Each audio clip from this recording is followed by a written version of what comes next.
ඒකම් තුමා මේක කරන්න බෑ. අපි හම්දුනේ. වැඩි නෑ නේ හම්දුනේ මේ දතේ එකක් කුමක්.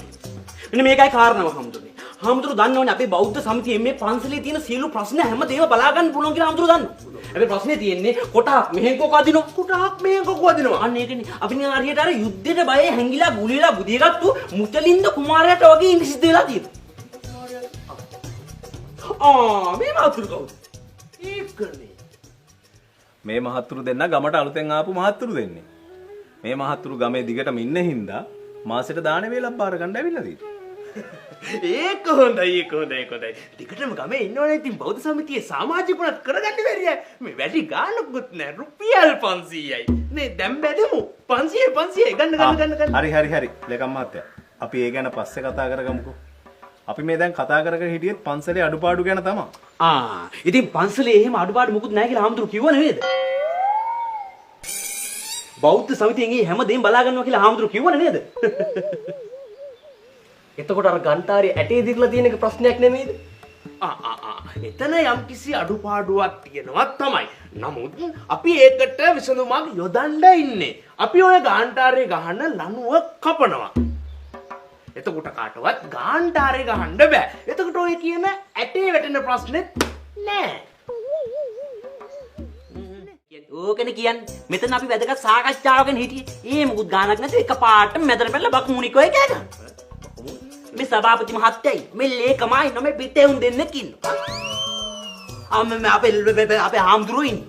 ඇයි මම ඉන්නවා?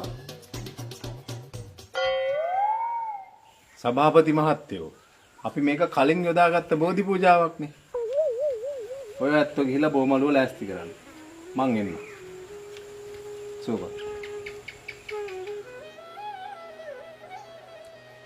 කොහෙද ඉතින්? මේ මහත්තුරුත් එක කතා කරන්න උනේම නෑනේ. මහත්තයෝ පන්සල් වල අඩුපාඩු හදන්න තියා ගම්වල මිනිස්සු එදා වේල කන්නේත් බොම අමාරු. හැබැයි මිනිස්සු හරි උත්සාහවන්තයි. පුළුවන් ධෛර්යයක් යොදලා ගොවිතැනක් පතක් කරගෙන පන්සලටත් පුළුවන් විදියට උදව් කරගෙන ඉන්න. ඇත්ත. සහතික ඇත්ත අපි හැමතුනේ. මම චූටි කතාවක් කියනවා අපි හැමතුනේ. අපි හැමතුනේ මතකද? සඳපාන ජාතකය. සඳපාන ජාතකය? සඳපාන ජාතකය අපි හැමතුනේ.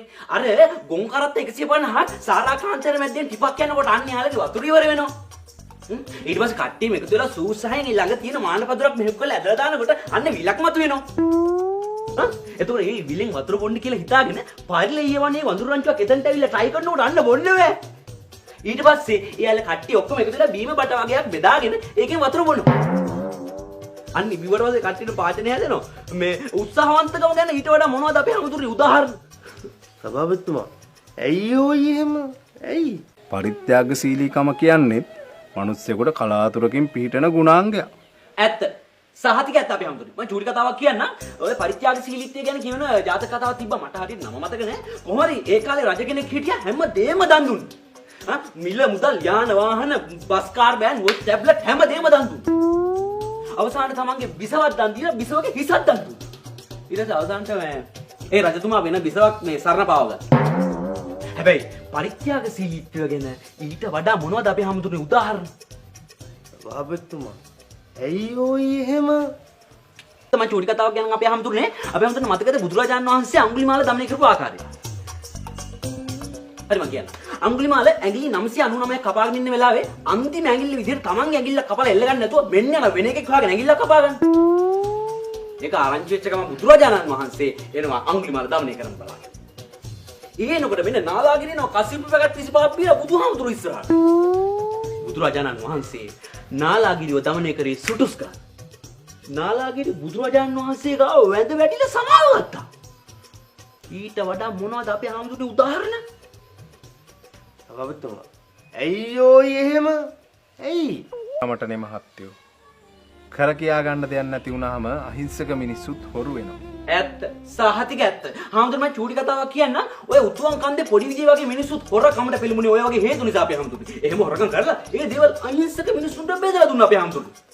එහෙම කරලා අන්තිමට උතුම් කන්දේදී පොඩි විදිය වෙඩි කාලා මැරුණා. එතකොට සරදියේ සරදියල් වෙඩි කාවේ මේ කොළොන්නරු තඹල වේවිදිනේ. යුද්ධ එහෙම ගොඩක් තිබ්බලු නේද මේ පළාතේ? නැතුව ඉතින් මහත්තයෝ ජීවිත කීයක් නම් නැති වුණාද? ඇත්ත අපේ හැමදුනේ සහතික ඇත්ත. හැමදෙම චූටි කතාවක් කියන්න. මහත්යෝ ඒ කාලේ යුද්ධයක් තිබ්බ තමයි. හැබැයි ඒකෙන් අපේ රණවිරුව චෝල හමුදාව පරද්දලා ප්‍රභාකරන්ව බල්ලික්කෝගේ ඇදන් ආව කියන්නේ ගෝල් බේස් එක දිගේ. ඔය ඉතින් හැමදේම මැණික් පුටුව කරන්නේ අපේ ආම්දුරුනේ. අයියෝ එහෙම. තුල්ලෝදර මහෝදර කතාවනේ. ආම්දුරුනේ මිටිය ගෙනත් දෙන්නද? ගම්නගර කියලා වෙනසක් නැහැ. හැමෝම දුක් විඳිනවා මහත්තයෝ. ඇත්ත අපේ හැමදුනේ සහතික ඇත්ත. හැමදුනේ චූටි කතාවක් කියන්න. ඔය රජයෙන් ගෙනාපු අලුත්ම ඔය වන්න සංරක්ෂණ පනතෙන් අපිට මොකද වෙන්නේ? WhatsApp යන්න බෑ. Facebook යන්න බෑ. YouTube යන්න බෑ. හදිස්සේවත් සෝෂල් මීඩියා ඔක්කොම ඉලෝන් මස්ක් ලංකාවෙන් අකුල ගත්තොත් අපිට මොකයි වෙන්නේ? අර අපේ ගමේ විනීකේ උන්ට එහෙම යන්නේ නෙමන් නැති වෙන. උන්ට ඉතින් දැනටත් යන්නේ නමක් නෑ. ඒක රැට්ටා හැම මැරෙන්නේ කන්නේ නැතුව. සිල්ලයට යන්නේ මේකේ. සිල්ලි කිව්වත් මේක තමයි. මාත් චූටි දෙයක් කියන්නද? ඔව්. උඹට ට්‍රැකද? අයියෝ එහෙම කට වහගන්න ඔක්කොම. හරි හැමදුනේ හරි. මම මෙතන බස්ස වගේ කියවපගෙන වැරදි. හරි. මම චමුත්ත මහත්තයා වගේ කට වහගෙන ඉන්නකො එච්චරනේ. හරි. අයියෝ එහෙම ඉඹත් කට වහපන්. හාමුදුරුවනේ එහෙ පන්සලෙත් හිටියා මෙන්න මේ වගේ එකට එක කියන ලොකු හාමුදුරුවන්ටත් වඩා ඉහළින් ඉන්න ඇබිත්තියේ. එහෙ පන්සලට හාමුදුරුවනේ දවසක් දානේ අරන් යනකොට වෙනදා වගේ මෙහෙ ඇබිත්තියාව අපිත් එක්ක එකට එක කියාගෙන. අපේ පුතා දමල ඇරියේ නැද්ද පිහියෙන් ඇබිත්තියාට?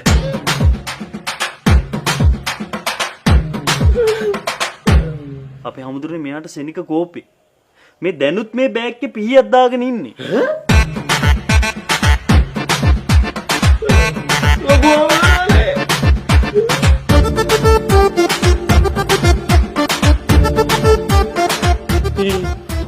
මේ නම් මේ සුනීත සෝපාකටත් වඩා භයානක ඩයල් එකක්ද කොහෙද? ඒකනේ අයියෝ එහෙම අපි කැපෙමු. දැන් ණයට අන්තිකොල්ල වගේ මගේ පා. කෙල ගන්න එපා සහෝදරෝනි. සුදු මල්ලියා කතා කරමු. මේ පාර ඡන්දමලි ලිපට දාමෝනේ. මේ තේරුම නෑ නෑ මාත් හිතන්නේ ලිපට දාන කියලා තමයි. ඔයා නැට්ට පාගන්නේ කතාව. අනේ සමා වෙනවා අයියේ නැට්ට පෑගුණා නම් මං හිතලා කරේ නෑ. දැන් හරි අයියේ දැන් හරි. මේ මගුලන් නෙමෙයි. ගෙදර තියෙන ලිපට ඡන්දේ දාන්න කියලා නෙමෙයිනේ අපි මේ කියන්නේ. එයි මේ ඉන්නේ අපේක්ෂකයා රැට්ටා. හරි රැට්ටා. අර ජාලේ නොන්නේර වන්නියෙන් ගියවන්නවද? අංක 4 ඡන්ද දෙන්න ඡන්ද දාන්න ලිපට. හරි මල්ලේ. මල්ලියා. හරි. මෙස්සත් කරුම හරි. හරි මක් කරමු හරි. ජය! Come on, රැට්ටා! Come on, රැට්ටා! කෑව මං නිදහස. කාලයා. ඔයි. ඡන්දේ ලිපට දාන්න එපා මල්ලේ.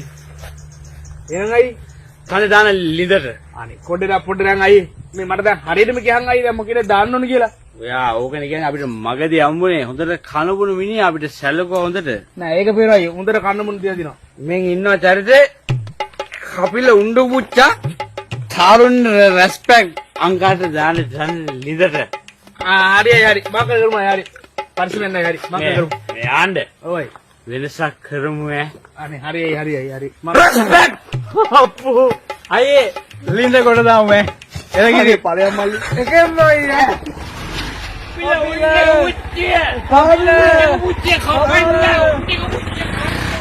නැවත මුල සිට එන්න ඕනේ.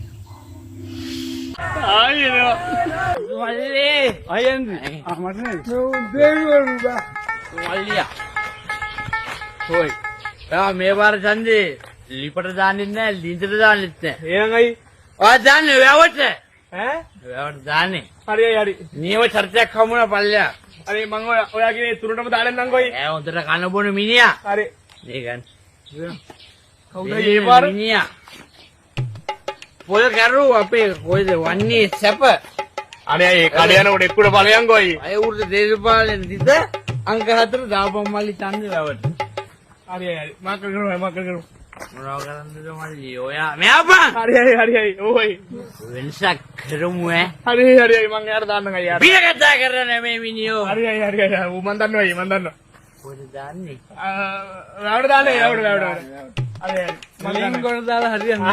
හරි බුදුමල්ලි හරි බුදුමල්ලි. වැලක් කොට දාමු සම්පතක් රටේ. හරි මං ඔක්කොම දාන්නම් අයියා. හරි.